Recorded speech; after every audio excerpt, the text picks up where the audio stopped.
Welcome to This Explainer. If you've ever tuned into a match featuring Cristiano Ronaldo, you already know the drill. The absolute pandemonium that breaks out in the commentary box the second the ball touches his feet is it's unmatched. Today, we're going to anchor all those wildly chaotic, deeply emotional broadcast calls from Ronaldo's career into one incredible chronological journey. We're going to cut through the noise and distill it down into a story of pure sporting evolution. So let's dive right in, starting with that sheer explosive energy that's surrounded him on the pitch since day one.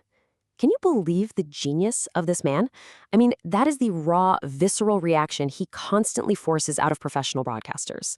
It's this frantic, edge-of-your-seat energy that's incredibly hard to capture, but it has literally been the driving soundtrack to his entire career. To make sense of all this broadcast madness, we'll follow this timeline, tracing his evolution from a highly controversial young talent in 2006 through that heart-stopping 2008 European Cup final, all the way to the astonishing, tear-filled milestone of goal 900 in 2024. All right, let's jump straight into Section 1, the United Breakthrough. Think back to the massive friction and fallout from that infamous 2006 World Cup incident with Wayne Rooney. Everyone, and I mean everyone, predicted a bitter end to their partnership. But listen to the broadcast call soon after they returned to Manchester. Friends again now, Rooney provider, Ronaldo scores. It's amazing, really. They quickly forged this devastating offensive partnership, and the commentary perfectly captures how instantly the fans forgave him the second he started delivering the goods on the pitch. Broadcasters were just left in absolute awe during this breakout era. You'd hear things like, "Is there anything this man can't do? What a stunning goal." And honestly, you couldn't blame them. He was delivering these physics-defying free kicks and lightning-fast near-post finishes that sent the United fans absolutely wild.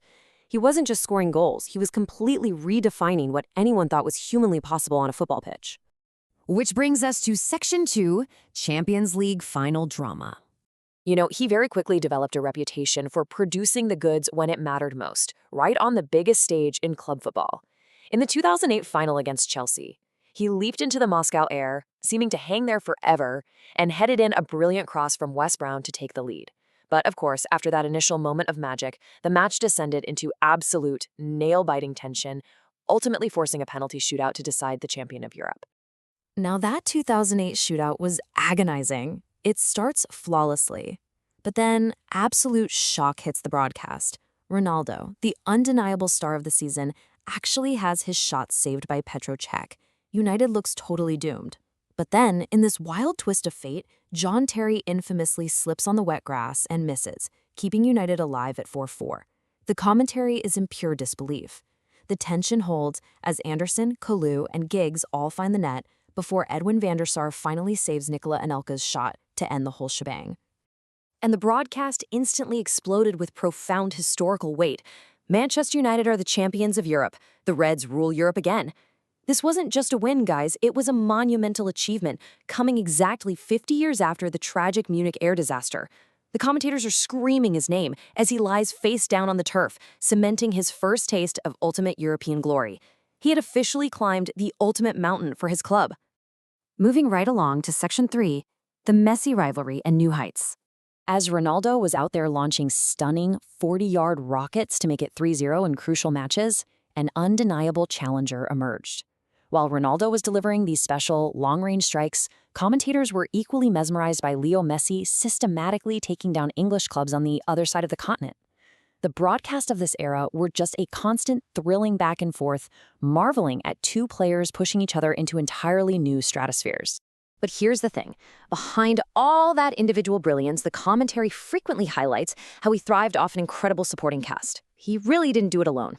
Whether it was Marcelo dishing out crucial assists or Luka Modric making these excellent defense-splitting runs during their legendary stint in Madrid, or even Nani and Quaresma providing vital international support for Portugal, the broadcast consistently recognized the intricate network of world-class talent that put Ronaldo in positions to find the back of the net time and time again.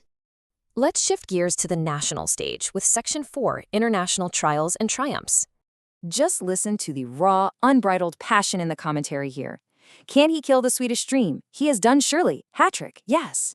In those do-or-die playoff moments, Ronaldo was known for basically single-handedly carrying Portugal on his back. The commentators are absolutely losing their minds as he scores a hat-trick in his home country to crush Sweden and secure Portugal's place on the world stage. It is the ultimate hero narrative playing out in real time, right there on the microphone. But, the hero's journey is always grounded in harsh reality. It wasn't always a fairy tale for Portugal. They faced crushing defeats too, like a brutal loss to Germany, where the commentators bluntly called out terrible defending, while Thomas Muller just ran rampant. They never shied away from the collapse. And honestly, that's what makes the eventual triumphs feel so much more earned. Because through sheer will, they always bounced back. The broadcasts perfectly capture Portugal fighting tooth and nail, literally dragging themselves back from the brink of elimination, setting the stage for their historic push toward international silverware. He just refused to let his national team fade into obscurity, constantly pushing them to the verge of glory. And that brings us to our final chapter. Section 5, the Champions League King and Goal 900.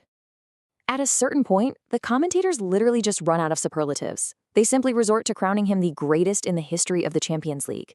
Because time and time again, when his team was down and out, he would reclaim the stage, delivering an absolute masterclass that left the broadcast booth completely speechless. So with all these breathtaking moments stacked up over decades, the 40-yard rockets, the intense penalty shootout drama, the fierce era-defining rivalries, we have to ask, how on earth was the ultimate number finally reached? How does all this culmination of chaos and glory result in one single historic milestone? Well, here is the exact anatomy of that historic moment, just as the broadcast called it. Nuno Mendes whips a dangerous cross-in. Ronaldo expertly connects. The ultimate milestone is reached for both club and country. And finally, pure emotion just overtakes him right there on the pitch. It's like a perfectly choreographed sequence of footballing destiny. 900 goals. I mean, just let that sink in for a second. It is a staggering, almost unfathomable figure that barely even computes when you think about the physical toll, the immense pressure, and the absolute unrelenting longevity required to achieve it at the highest levels of professional sports. The commentary here beautifully captures the raw, unfiltered emotion of reaching that incredible milestone exactly where his story began, at home. Goal number 900 for club and country comes on Portuguese soil, and the tears. After all the trophies in Manchester and Madrid, after all the intense, grueling battles across Europe, he reaches this impossible number on Portuguese soil, overcome with tears. The broadcasters don't even need to shout. The gravity of the moment speaks entirely for itself. Thank you so much for joining me on this explainer today. We've traced the incredible broadcast journey of a true sporting phenomenon. But as we wrap things up, I want to leave you with this provocative thought to ponder about the future of football. If a single player can completely redefine the limits of the human body and mind, scoring 900 times amidst such chaos, pressure, and glory, what impossible record will the next generation even dare to chase? Has the bar been set forever out of reach?